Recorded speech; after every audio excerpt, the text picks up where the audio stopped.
Praise the Lord, hallelujah. हमारे पिता परमेश्वर और प्रभु यीशु मसीह की ओर से आपको अनुग्रह और शांति मिलती रहे। आमीन आमीन। Praise the Lord, hallelujah. इस यीशु के वचनों के विश्वास के प्रोग्राम में आपका स्वागत है। हम एक स्तुति गान करके, प्रार्थना करके हम प्रकाशित वाक्य में से अध्याय 17 को ध्यान करेंगे। Praise the Lord.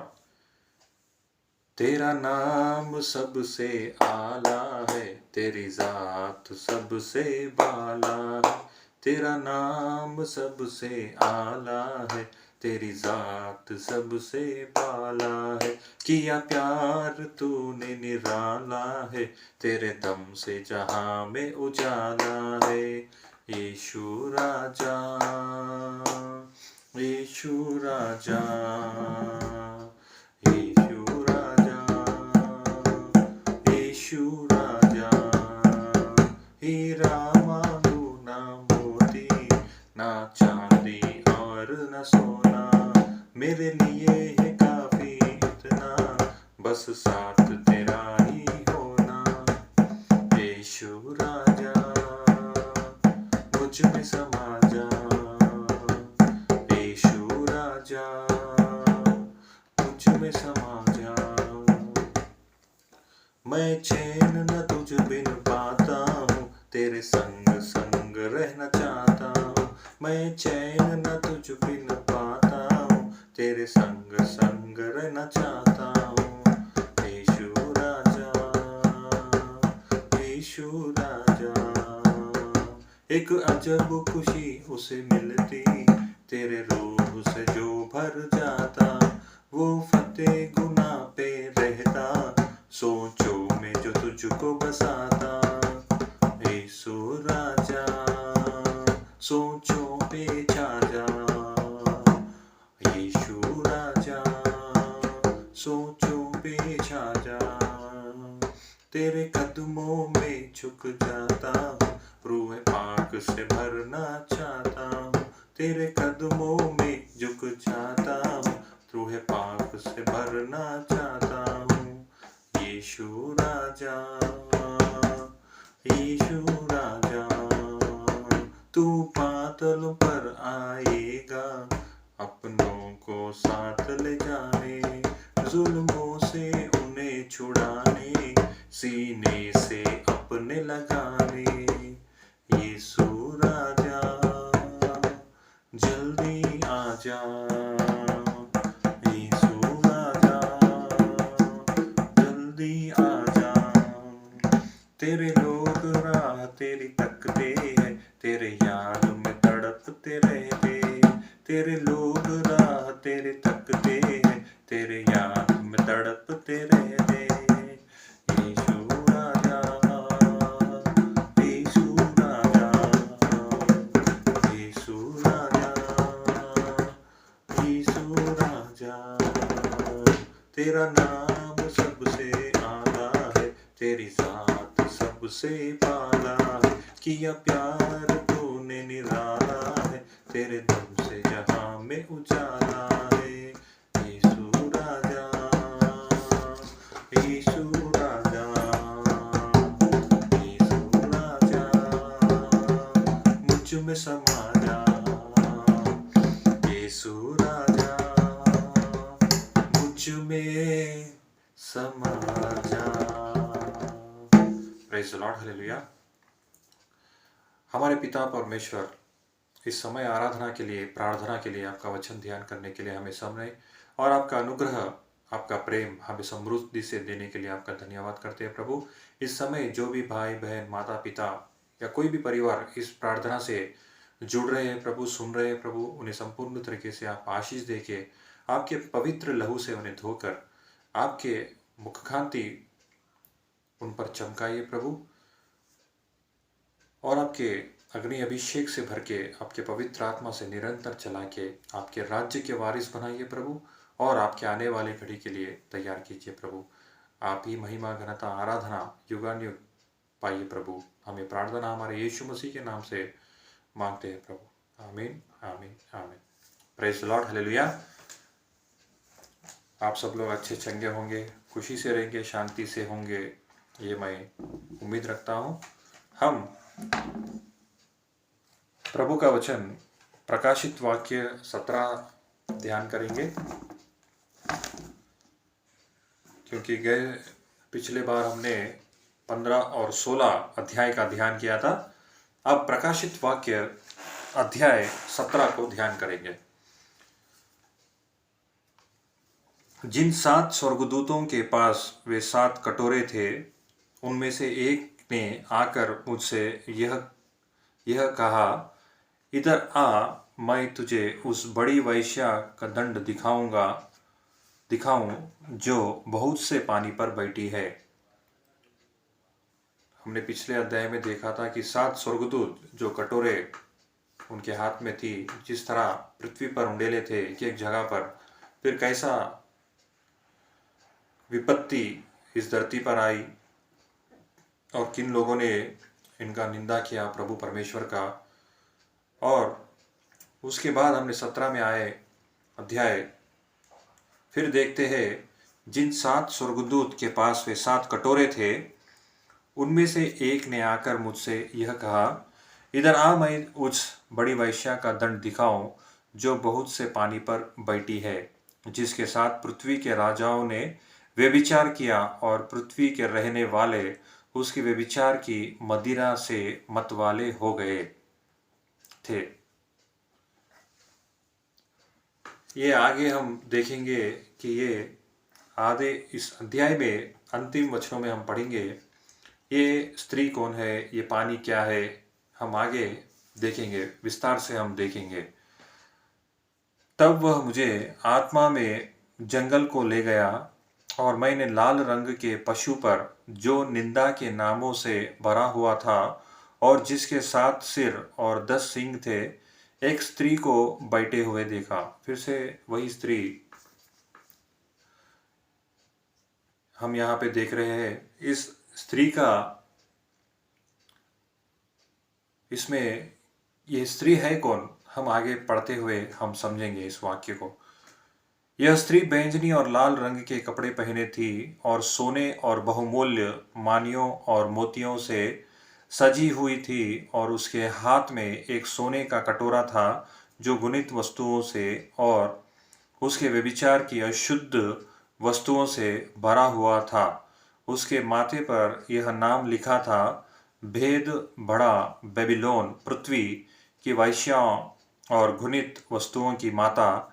मैंने उस स्त्री को पवित्र लोगों का लहू और यीशु के गवाहों का लहू पीने से मतवाली देखा। उसे देखकर मैं चकित हो गया। इस स्त्री में, इस स्त्री है कौन, हम आगे आगे देखेंगे अध्याय में। ये स्त्री एक शहर को दर्शाता है। आगे हम देखेंगे कि ये कैसे ये स्त्री को एक नगर के और बताया गया है। हम देखते हैं ये स्त्री का क्या कर रहा है, ये क्या कर रही है स्त्री। बैंगनी और लाल रंग के कपड़े पहने थी और सोने और बहुमूल्य मानियों और मोतियों से सजी हुई थी, और उसके हाथ में एक सोने का कटोरा था जो गुणित वस्तुओं से और उसके व्यभिचार की अशुद्ध वस्तुओं से भरा हुआ था। उसके माथे पर यह नाम लिखा था, भेद बड़ा बेबीलोन, पृथ्वी की वेश्याओं और घृणित वस्तुओं की माता। मैंने उस स्त्री को पवित्र लोगों का लहू और यीशु के गवाहों का लहू पीने से मतवाली देखा। उसे देखकर मैं चकित हो गया। यूहन्ना इस स्त्री को, इस नगर को देखकर चकित हो गया कि वो पवित्र लोगों का लहू और यीशु को गवाही देने वालों के लहू पीने से मतवाली देखा। हम आगे पढ़ेंगे। तब उस स्वर्गदूत ने मुझसे कहा, तू क्यों चकित हुआ? मैं इस स्त्री और उस पशु का जिस पर वह सवार है और जिसके 7 सिर और 10 सींग है, तुझे भेद बताता हूँ। देखिए, यूहन्ना को ये स्वर्गदूत खुद ये आगे भेद बता रहा है। जो पशु तूने देखा है वह पहले तो था पर अब नहीं है, और अथाह कुंड से निकलकर विनाश में पड़ेगा, और पृथ्वी के रहने वाले जिनके नाम जगत की उत्पत्ति के समय से जीवन की पुस्तक में लिखे नहीं गए, इस पशु की यह दशा देखकर कि पहले था और अब नहीं है और फिर आ जाएगा, अचंभा करेंगे। देखिए, ये पशु पहले था अब नहीं है और अथाह कुंड से निकालकर विनाश में पड़ेगा। ये पशु और कोई नहीं, ये पूर्व काल से, अनंत काल से जो अजगर या शैतान या लूसीफर, ये पशु का अंतिम समय थोड़ा ही है। इसे प्रभु उसके समय में इसे अथाह कुंड से निकालकर विनाश में पड़ेगा और पृथ्वी के रहने वाले जिनके नाम जगत की उत्पत्ति के समय से जीवन की पुस्तक में लिखी नहीं गए, इस पशु की दशा को देखकर कि पहले था और अब नहीं है, फिर आ जाएगा, अचंभा करेंगे। शैतान का समय, जो दुष्ट का समय, इस पशु का समय थोड़े देर के लिए ही है। बाद में उसको अथाह कुंड में डाल दिया जाएगा। अथाह कुंड से निकलकर विनाश में पड़ेगा और पृथ्वी के रहने वाले सब लोग, रहने वाले जिनके नाम जगत की उत्पत्ति के समय जीवन की पुस्तक में लिखे नहीं गए हैं। देखिए, जीवन की पुस्तक में कई लोगों के नाम लिखे नहीं गए हैं, कई लोगों के नाम उसमें लिखे गए हैं। ये हमें निर्णय पृथ्वी पर रहने पर ही करना चाहिए। जो अनंत जीवन पाना चाहते हैं, उन्हें पवित्रता से जीने के लिए प्रभु कह रहे हैं।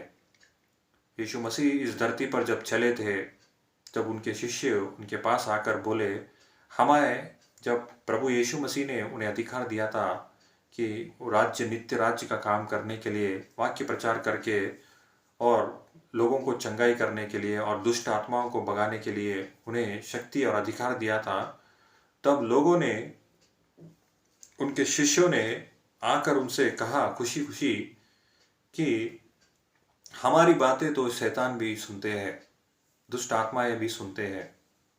तो प्रभु ने कहा कि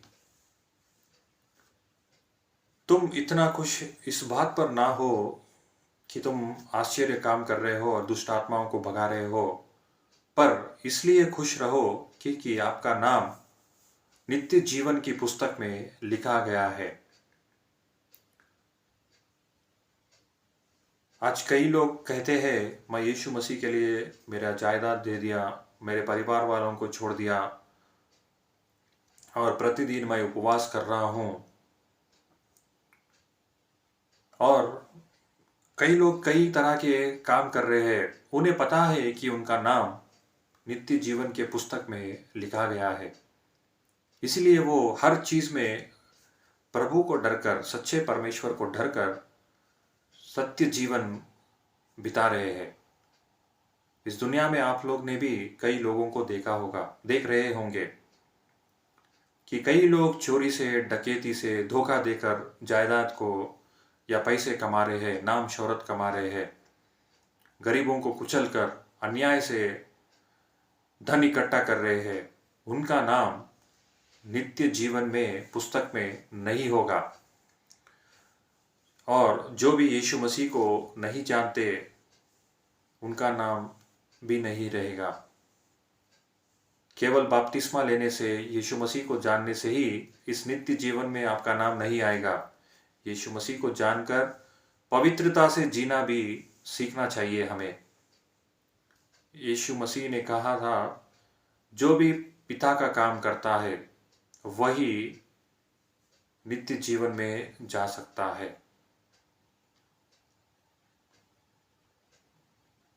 कई लोग कलीसिया में, चर्चों में खाली वाक्य को सुनते हैं, वचनों को सुनते हैं, पर उसको क्रिया में नहीं करते, काम नहीं करते। उन लोगों को भी उनका नाम नित्य जीवन में नहीं रहेगा, वो लोग भी स्वर्ग में नहीं जा सकते।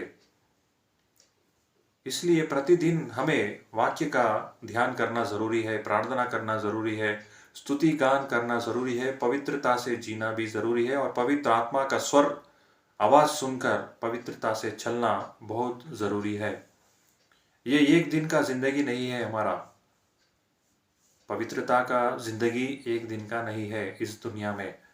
प्रतिदिन पवित्रता से जीने के लिए प्रभु कह रहा है। हमारा प्रभु पवित्र है, इसलिए हमें भी पवित्र रहने का वह आज्ञा दिया है। इसलिए उनका प्रिय पुत्र यीशु मसीह को इस दुनिया में भेजकर पवित्र लहू आपके लिए और मेरे पापों के लिए बहाया गया है कि हम शुद्ध होकर पवित्रता से जी सके, पवित्र आत्मा को पा सके और पवित्रता से संपूर्ण तरीके से जी सके। इसीलिए हमें निर्णय लेना है, आपको और मुझे, कि मैं पवित्रता में चलूंगा या नहीं।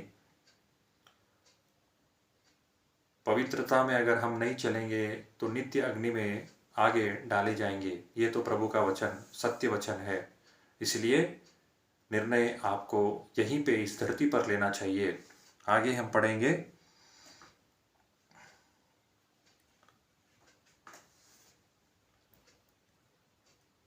उस बुद्धि के लिए जिसमें ज्ञान है यही अवसर है। वे सातों सिर सात पहाड़ है जिन पर वह स्त्री बैठी है। देखिए, वे सात राजा भी, उस बुद्धि के लिए जिसमें ज्ञान है यही अवसर है। वे सातों सिर सात पहाड़ है जिन पर वह स्त्री बैठी है। वे सात राजा भी है, 5 तो हो चुके हैं और एक अभी है और एक अब तक आया नहीं, और जब आएगा तो कुछ समय तक उसका रहना भी अवश्य है।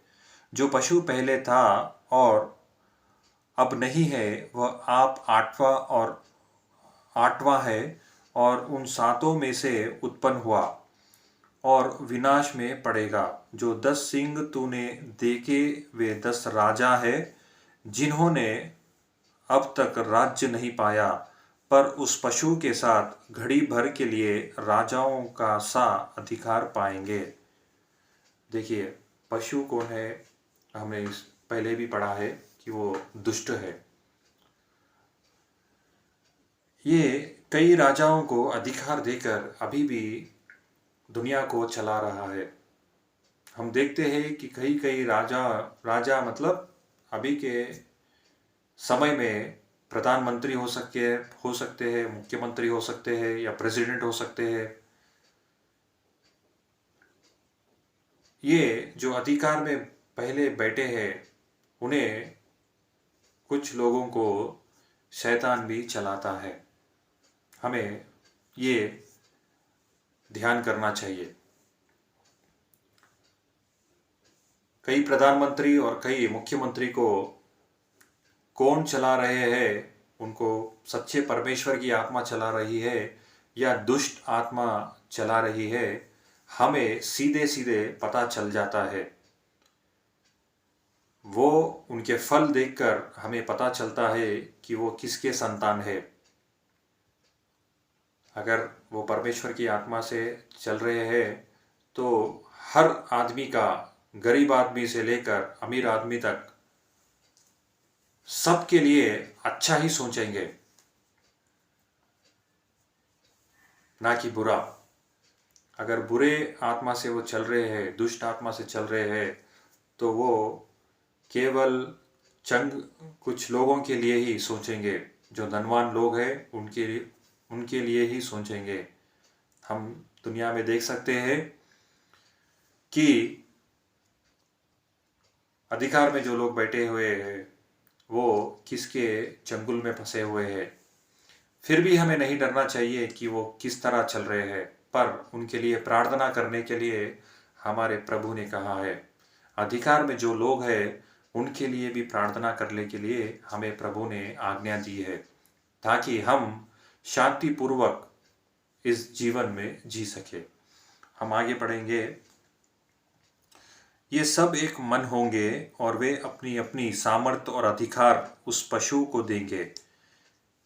देखिए, ये राजा, प्रधानमंत्री, मुख्यमंत्री, ये सब लोग अधिकार उस पशु को देंगे। वे मेमने से लड़ेंगे और मेमना उन पर जय पाएगा, क्योंकि वह प्रभुओं का प्रभु और राजाओं का राजा है। और जो बुलाए हुए और चुने हुए और विश्वासी है, वे उसके साथ है, वे भी जय पाएंगे। देखिए, ये सब लोग जो अधिकार में है, वो पशु को शक्ति देंगे, अधिकार उस पशु को देंगे, और वे मेमने से लड़ेंगे। वे मेमना कौन है? वो मेमना यीशु मसीह, राजाओं का राजा, प्रभुओं का प्रभु है। और मेमना उन पर जय पाएगा, यीशु मसीह उस पर जय पाएंगे, क्योंकि वह प्रभुओं का प्रभु और राजाओं का राजा है। और जो बुलाए हुए और चुने हुए और विश्वासी है, वे उसके साथ है, वे भी जय पाएंगे। आप और हम यीशु मसीह के विश्वासी कहलाते हैं। इस दुनिया में हम भी यीशु मसीह के साथ जय जीवन पाएंगे, क्योंकि शैतान को खुद उसके कामों को हमें अधिकार दिया गया कि उसे कुचला जाए और हमारे पैरों के नीचे रौंदा जाए। इसीलिए यीशु का लहू सारे पापों से हमें शुद्ध करता है। यीशु के लहू से ही हमें सुरक्षित मिलता है, नित्य जीवन मिलता है। जब मूसा पुराने नियम में प्रभु के साथ चल रहा था, तब उसे प्रभु ने कहा, इज़राइली प्रजा के लोगों के दरवाज़ों पर, खिड़कियों पर एक मेमने से लहू को लगाए, एक चिन्ह बनाए, कि जब मौत का जब दूत आएगा, तब उसे देखकर वो आगे बढ़ जाएगा और कोई भी इज़राइली नहीं मरेगा। पर फरोहा और आईगुप्त के देश के लोग जो है, इजिप्शियंस जो है, उनके सारे पहले पुत्र, सारे जानवर के भी पहला बच्चा मर जाता है। पुराने नियम एक छाया थी, जो नए वचन में जो यीशु मसीह के काम होने वाले थे, पुराना नियम एक छाया कहता है। इसीलिए जब लाल समुद्र को चीरा जाता है, जब सारे लोग, इज़राइली लोग मूसा के साथ उस ज़मीन पर चलते हैं, समुद्र के ज़मीन पर चलते हैं, तो वो एक छाया थी बपतिस्म का। इसीलिए यीशु का लहू हमारे लिए ज़रूरी है कि हम नित्य जीवन में जा सके। हम आगे पढ़ेंगे। फिर उसने मुझसे कहा, जो पानी तूने देखे जिन पर वेश्या बैठी है, वे तो लोग और भीड़ और जातियां और भाषाएं है। देखिए, अभी आपको कान लगाकर और मन लगाकर इन अंतिम बातों को समझना ज़रूरी है।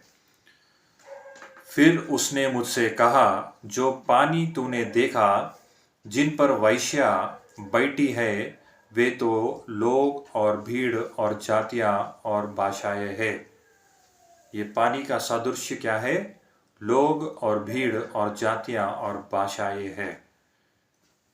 जो 10 सींग तूने देखे, वे और पशु उस वेश्या से बैर रखेंगे और उसे लाचार और नंगी कर देंगे और उसका मांस खा जाएंगे और उसे आग में जला देंगे। देखिए, जो 10 सींग तूने देखे, वे और पशु उस वेश्या से बैर रखेंगे और उसे लाचार और नंगी कर देंगे और उसका मांस खा जाएंगे और उसे आग में जला देंगे, क्योंकि परमेश्वर उनके मन में यह डालेगा कि वे उसकी मानसा पूरी करें। और जब तक परमेश्वर के वचन पूरे ना हो ले, तब तक एक मन होकर अपना अपना राज्य पशु को दे दे। वह स्त्री जिसे तूने देखा है, वह बड़ा नगर और जो पृथ्वी के राजाओं पर राज्य करता है। देखिए, वो स्त्री एक शारीरिक स्त्री नहीं है, बल्कि वह बड़ा नगर है। हम देखते हैं कई नगर, कई शहर, कई देश, कई राष्ट्र में कई बड़े बड़े नगर हैं जहाँ पर बहुत से गलत काम होते हैं। वहाँ पर वहाँ पर हम देख सकते हैं कि ये स्त्री के जैसे आत्मा, दुष्ट आत्माओं का काम किस तरह होता है। मैं आपको एक सीधा उदाहरण देता हूँ। हम न्यूज़ में देखते हैं कि पहले ज़्यादा पाप अमेरिका देश में या दूसरे अंग्रेज़ों के देशों में होता है, पर हम भारत देश में भी देख सकते हैं कि किस तरह ये बुरे काम, अपवित्र काम भारत देश में भी हो रहे हैं। क्योंकि पहले भारत देश ऐसा नहीं था। पहले भारत देश बहुत अच्छा था, सांस्कारिक देश था और स्त्रियों को मर्यादा देते थे और सब प्रेम से जीते थे। हर हर भाषा के लोग, हर कुल के लोग, हर धर्म के लोग मिलजुल कर रहते थे। पर आज भारत देश ऐसा नहीं है। मैं हैदराबाद की बात करता हूँ क्योंकि मैं हैदराबाद से बिलोंग करता हूँ। हैदराबाद भी ऐसा नहीं था। आज आप अगर हैदराबाद को आएंगे, पुराने लोगों को मालूम है कि हैदराबाद का नक्शा किस तरह था और कैसे लोग यहाँ पे जीते थे। पर हैदराबाद ऐसा नहीं है। कई शहर के लोग, दिल्ली कह सकते हैं, बेंगलोर कह सकते हैं, ऐसा आसाम कह सकते हैं, नॉर्थ इंडिया से, साउथ इंडिया से कई लोग, बाहर से लोग आकर इस शहर को एक तरह से कह सकते हैं बिगाड़ दिए हैं। मगर लोगों की गलती इसमें नहीं है। ये हमें सोचना ज़रूरी है और ध्यान लगाना ज़रूरी है। हमारा लड़ाई आदमी और औरत से नहीं है, पर हमारा लड़ाई दुष्ट आत्माओं से है, अंधियारे शक्तियों से है। क्योंकि इंग्लिश में कहते हैं ये एक स्पिरिट वर्ल्ड है। ये एक स्पिरिट वर्ल्ड है, आत्माओं का दुनिया है। क्योंकि आत्मा हमें दिखाई नहीं देता, शरीर हमें दिखाई देता है। हमारा आत्मा किसी को नहीं दिखाई देता। केवल जो इस आत्मा को बनाया है उसी को दिखाई देता है। इसीलिए पवित्र आत्मा का हमारे हृदय में, हमारे शरीर में रहना ज़रूरी है। क्योंकि इस दुनिया में कई अंधकार काम ऐसे हो रहे हैं जिसे हम सोच भी नहीं सकते। आगे हम देखेंगे टेक्नोलॉजी इतना बढ़ चुकेगा कि हम सोच भी नहीं सकते कि लोग ऐसे करेंगे। एक छोटा सा उदाहरण मैं आपको देता हूँ। बच्चा पैदा करने के लिए माँ का गर्भ एक स्त्री पैदा करती है, पर आगे जाके टेक्नोलॉजी और साइंटिस्ट ऐसे एडवांस हो जाएंगे कि माँ के गर्भ में बच्चे पैदा ना होंगे, बल्कि एक लेबोरेटरी में पैदा होंगे। आपको बात समझ में आ रही है? माँ के गर्भ में बच्चा नहीं पैदा होगा, बल्कि लेबोरेटरी में माँ के गर्भ के जैसा एक इंक्यूबेटर लगाया जाएगा, जिसमें बच्चा 9 महीने तक रहकर बड़ा होकर आएगा। और बच्चा किस तरह हमें चाहिए उस तरह बच्चे को उस लेबोरेटरी से पैदा कर सकते हैं। गोरा या काला या लंबा या चौड़ा, साइंटिस्ट बनना है तो साइंटिस्ट की तरह, डॉक्टर बनना है तो डॉक्टर की तरह, स्पोर्ट्समैन बनना है तो हर किस्म के बच्चे। अब हम जब किस तरह एक रेस्टोरेंट में जाते हैं खाने के लिए, हमें जो चाहिए वो हम मंगाते हैं, उसी तरह बच्चे को भी बनाने की शक्ति इस शैतान ने, इस अंधकार शक्तियों ने साइंटिस्ट को, डॉक्टर को इस्तेमाल करेंगे आगे जाकर। ऑलरेडी उसका कार्यक्रम शुरू हो चुका है। इसलिए हमें इन चीज़ों को देखकर डरना नहीं चाहिए। इसीलिए पवित्र बाइबल को हमें दिया गया है। पवित्र बाइबल को हमें दिया गया है। इसे पढ़ना ज़रूरी है, इसे अमल करना ज़रूरी है। इसीलिए कई लोग परिवारों को छोड़कर, जिंदगी के कामों को छोड़कर, अच्छे नौकरियों को छोड़कर, धन दौलत को छोड़कर, उनका सुख भोग छोड़कर इस वाक्य को प्रचार करने में लगे हुए, क्योंकि वो प्रभु का काम कर रहे हैं। यीशु मसीह भी इस दुनिया में जब चले थे, पैदल पैदल चलते गए कि राज्य का प्रचार हो सके और लोग सच्चे परमेश्वर को जान सके, सच्चे राज्य में आ सके। इसलिए आपको और मुझको कभी भी समय बर्बाद नहीं करना चाहिए।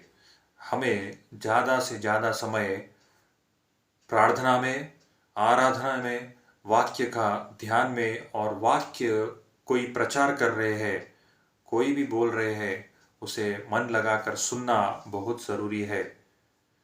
इस दुनिया में हम केवल धन दौलत कमाने, नौकरी कमाने, शादी करके बच्चे पैदा करने के लिए नहीं, ये जीवन हमें प्रभु ने दिया है। उसके नाम को जानकर, पवित्रता में जीकर और लोगों को इस वाक्य के बारे में बोलना बहुत ज़रूरी है। हाँ मेरे भाई, मेरे बहन, ये वाक्य को दुनिया के अंत तक, दुनिया के कोने कोने तक प्रचार करने का जिम्मेदारी आपको, मुझको और आपको दिया गया है। ये वाक्य का प्रचार केवल पास्टर या ब्रदर या सिस्टर या पोप या बिशप को ही नहीं, हर ईसाई को ये अधिकार दिया गया है। ये अधिकार सीधे यीशु मसीह ने आपको और हमको दिया गया है कि पिता, पुत्र और पवित्र आत्मा से बपतिस्मा दिया जाए और सत्य वचन सबको बोला जाए। ये अधिकार के लिए आप रुकिएगा नहीं। बाइबल कॉलेज के लिए आप इंतज़ार मत कीजिए। पढ़ना है तो पढ़िए, बहुत अच्छी बात है। बाइबल पढ़िए, अच्छा करिए, ज्ञान बटोरिए। इसमें मैं नहीं कह रहा कि आप बाइबल कॉलेज को मत जाइए, पढ़िए, ज्ञान बटोरिए, पर यीशु मसीह के बारे में प्रचार करते रहिए और परमेश्वर आपको एक पोजीशन से आगे बड़े पोजीशन पर लेके जाएगा। हमें प्रभु हमारा हाथ कभी नहीं छोड़ेंगे। मैं कभी तुम्हारा साथ ना छोड़ूंगा।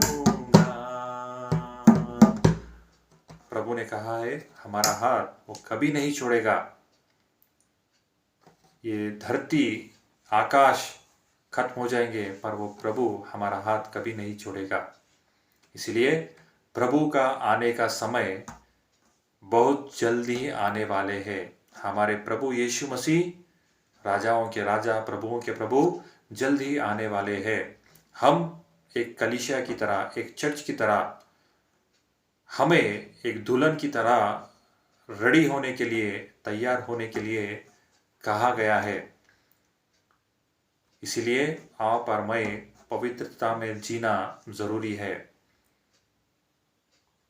हम प्रकाशित वाक्य का अध्याय 17 ध्यान किए हैं, इसलिए समय अभी बीता जा रहा है। हम एक छोटी सी प्रार्थना करके हम इस प्रोग्राम को क्लोज करेंगे। हे हमारे परम पिता पवित्र परमेश्वर, इस समय तक आपका अनुग्रह और आपका प्रेम और आपके पवित्र आत्मा से बातें करने के लिए आपका धन्यवाद करते हैं प्रभु।